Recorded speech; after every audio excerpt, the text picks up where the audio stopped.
Oh, hey, welcome back. Today is going to be exhausting. We've got the old fantasy van here. It's been around for quite a while. It's kind of a snail project so far. Wasn't us picking it up on the tube? No, it's been we've had a 3-year project here. It's been in the corner. I don't know how many. We got the Dodge all roadworthy. We chopped the Ford van, and this just kind of got pushed from one corner to another. But it 79 G20 Chevrolet. Got fantasy on the side. That's why it's a fantasy van. It says fantasy on it. It's not like my fantasy for this van. It's just this is the fantasy van. So made by some company out of Indiana on the back that I haven't been able to track down. But basically, she's your lengthened wheelbase, the longer one. It's not the shorty, standard wheelbase, I think they call it. Yeah, standard. And then she had the 350 combo in it. And I bought it 10 years ago. Wow. And then I sold it to a buddy who wanted to fix it up and go vanning, and he changed, his life changed, and they got a camper and a family, and they got, he asked me if I wanted to buy it back, and I said, yeah, I do. So I bought it back, and then, yeah, we went and got it about 3 years ago, and putting it on the trailer, the transmission decided to cook out, so. That hog ass cam it had. Yeah, the kid I bought it from 10 years ago was in high school, and the motor was bad. Actually, it was a 350, and the kid bought it from the guy who owned it, I think, originally, and the motor was shot. So he pulled a 305 out of a van, but he put like a, I don't know, 278 duration cam in or something, just bone stock Smogger early 80s 305. So it like. It wouldn't even barely idle. There was zero vacuum for anything, and just garbage. Didn't even sound good. And so when I bought it back and the transmission cooked, it's like time for something else. So what we got here is a 1993 Firebird LT1 700R combo. So just gonna be a nice driver. Got a 276 rear gear. Gonna go down the highway, eat some miles up for little to no fuel. Pretty much no fuel. And they all use some fuel, but basically zero fuel on such high gears with overdrive. And so we've done, the gas tank was smashed, beat that out, and we upgraded the sending unit and pump to 90s Suburban, pops right in there. I've done it before on the Big Cat with the LS swap. You saw us do that a few years ago. So fuel system's done. Cooling system needs to be done. It's mostly figured out as basically mounting the radiator. So wiring is still being determined. I have sorted through it and have a good idea. We're using the factory harness, just peeling out the unnecessary, and there's it's going pretty well. It's going pretty well, but still kind of time consuming and confusing at times if I think too hard about it. But yeah, 700R in these vans, cross member had to be changed to yada yada yada. I'm getting boring and long-winded here. We're gonna show all this in a video at some point. We'll get some tight shots of all this crap. Maybe Eli can even put it over, you know.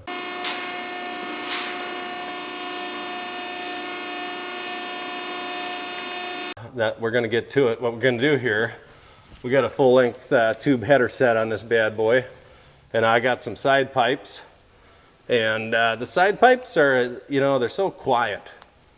I like them, but I want this thing a little bit noisier. So what I'm gonna do here is I got a Flow Monster. Ooh.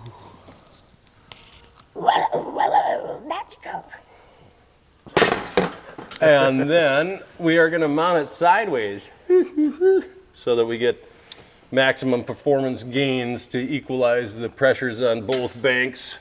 Probably good for about 200 horse on top of stock, especially with the sticker they sent. So I'm sure a lot of people are gonna say things about that, but I don't really care. This is what I'm doing. The mention of heat was at one time talked about, but I can always build a heat shield too, but it's just under the tail shaft. I'm not worried about it. I don't know. We'll see. We'll deal with the problem when we get to it, right? This is gonna work. So what we're gonna do here is we got some nice mandrel bent 2.5 inch stuff that I bought for another project. Haven't got to yet, so I'm gonna use it and I'll buy it again if I get to the other project someday, which probably won't ever happen. So basically we're gonna do all mandrel bent 2.5 inch, and we're gonna come back in each side. She's gonna cross over and go out and up and out and back on the side pipes, and the side pipes are 3-inch glass packs about yay long. And I got me some 3-inch pipe over there. We're gonna take the glass pack and just set it to the side and run straight 3-inch pipe out the side pipe. So we got a little bit of muffling here. I think that'll do a good job. Should have a real nice sound. You know, these old LT1s, vintage power at this point. You've got 30-some-year-old power plant there, but supposed to have run good when she was pulled.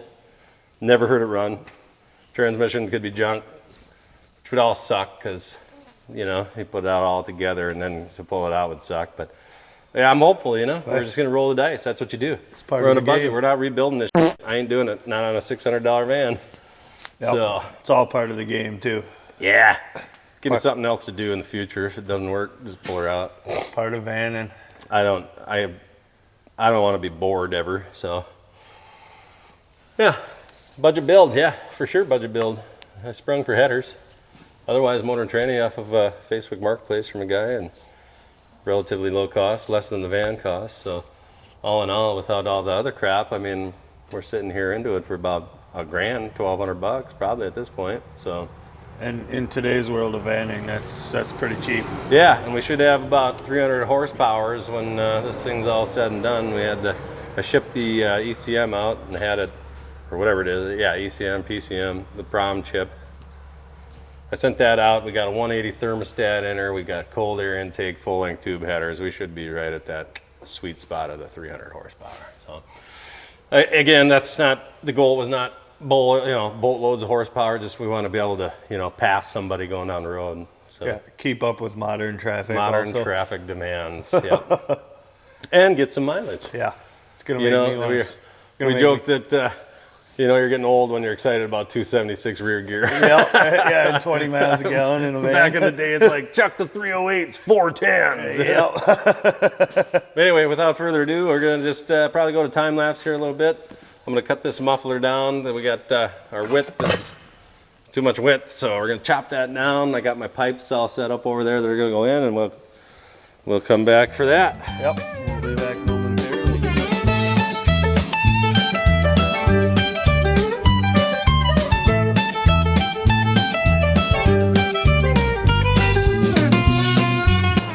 Okay, we got this muffler ready to set in here. I'm gonna put a little tacky poo on here. I don't think this side could either. Oh boy. Way too hot. Yeah.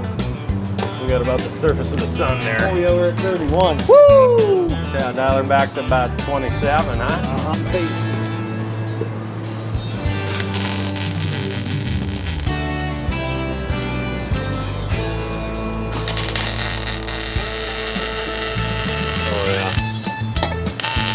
Beautiful. Yeah, that's Beautiful. Oh sounds my good. God, look at that. Oh, look at that weld. I wouldn't expect to be good. Oh yeah, wow.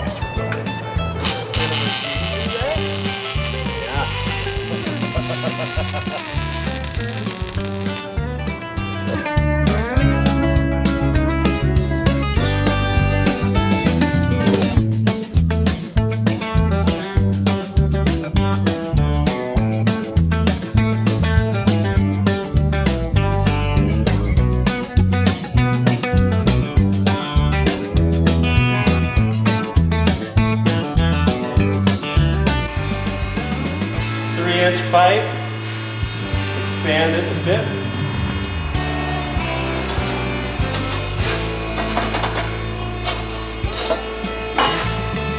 We'll go see now that I did that one off camera. We'll see if I can really mess this one up.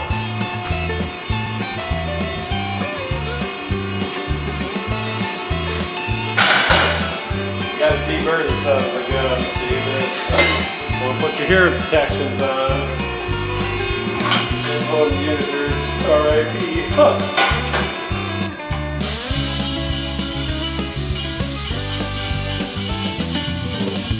All right.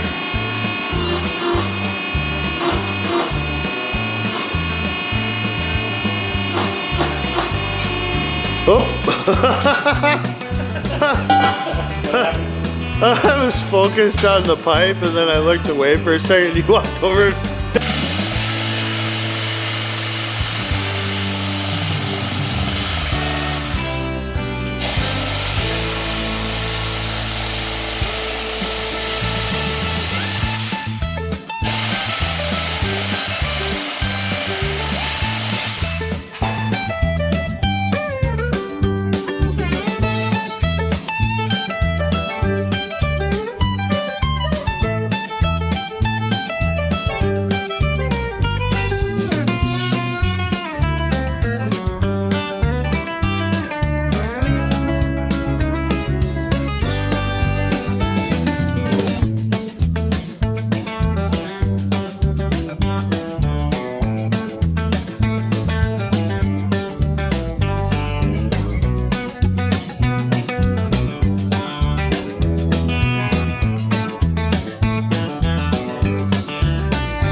All right, well, thanks for coming along here today on, actually it was a couple of days, and I probably look a little different at the end than the beginning.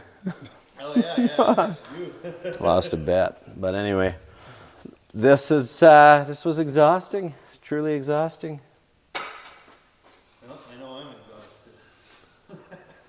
exhausted. Got your flow monster, your side pipes. We did the 3-inch open pipe, and yeah, thanks for coming along. I guess you kind of saw me do it. We had the mandrel bents you can buy. I think I bought them from Speedway for another project, and just kind of cut them and welded them. And she's got the old kind of octopi looking situation there. Your 10 tackle exhaust.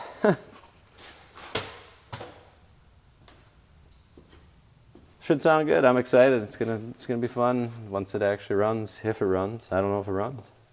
We'll have to find out. But anyway, that's our little program for today. Hope you thought it was cool. Gave you some ideas for your project. Somebody's probably gonna tell me I can't run a muffler like that, and I'm gonna do it anyway because a lot of theories on that, you know. With I'm just going to ramble on about this muffler. It should be fine. I ain't worried about it. Exhaust pulses. It should braid together, as opposed to flowing together. So we're going to find out. I ain't too worried about it. If if it's going to be a problem, I don't have a plan, so Be a problem. it's not going to be. Yeah. I guess if it ends up being a problem, I'll just crisscross and just applesauce the shit out of it.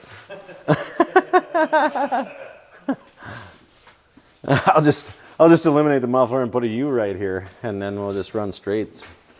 Screw it. All right. Anyway, thanks for coming along. We'll see you next time.